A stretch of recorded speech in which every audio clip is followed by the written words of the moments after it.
ಇದು ಮೈಸೂರು ಜೆ.ಪಿ. ನಗರ ring road ಪಕ್ಕದಲ್ಲೇ ಇರುವಂತಹ ರೈಲ್ವೆ ಬಡಾವಣೆಗೆ ಹೊಂದಿಕೊಂಡಿರುವಂತಹ ಒಂದು ಮೂಢ ಅನುಮೋದಿತ ಖಾಸಗಿ ಬಡಾವಣೆಯಿಂದ ನಾನು ಸುಪ್ರೀತ್ ಅನಂತ ಸ್ವಾಮಿ. ನೀವು ನೋಡ್ತಾ ಇರುವಂತಹ ಮನೆ 3040 ಸೌತ್ ಫೇಸಿಂಗ್ ಸೈಟಲ್ಲಿ ಈಸ್ಟ್ ಫೇಸಿಂಗ್ ಡೋರ್ ಇಟ್ಟು ಅಬೌಟ್ 11 ಚದರ ಟೋಟಲ್ ಬಿಲ್ಟಪ್ ಏರಿಯಾ ಇರುವಂತಹ 2 ಬೆಡ್ರೂಮ್ ಆಲ್ಮೋಸ್ಟ್ ಫರ್ನಿಶ್ಡ್ ಮನೆ ಸೇಲಿಗಿದೆ.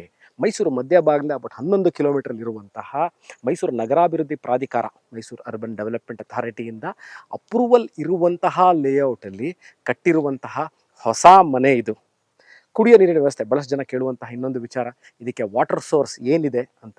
ಇದಕ್ಕೆ ಆದಂತಹ ಇಂಡಿಪೆಂಡೆಂಟ್ ಬೋರ್ವೆಲ್ ಇದೆ ಮತ್ತು ಲೇಔಟಿಂದ ವಾಟರ್ ಸಪ್ಲೈ ಸಹ ಇದೆ. ಭಾಳ ಜನ ಕೇಳ್ತೀರಿ, ನೀವು ಮನೆ ಮಾತ್ರ ತೋರಿಸ್ಬೇಡಿ, ನೀವು ಮನೆ ತೋರಿಸಿದ್ರೆ ಗೊತ್ತಾಗಲ್ಲ ನಮಗೆ, ಮನೆ ಸುತ್ತಮುತ್ತ ಒಂದ್ಸರಿ ತೋರಿಸಿ ಅಂತ. ಅದಕ್ಕೋಸ್ಕರ ನಾನು ಕ್ಲಿಯರಾಗಿ ಒಂದ್ಸರಿ ಹೇಗಿದೆ ಲೊಕ್ಯಾಲಿಟಿ ಅಂತ ಸಹ ತೋರಿಸಿದ್ದೀನಿ.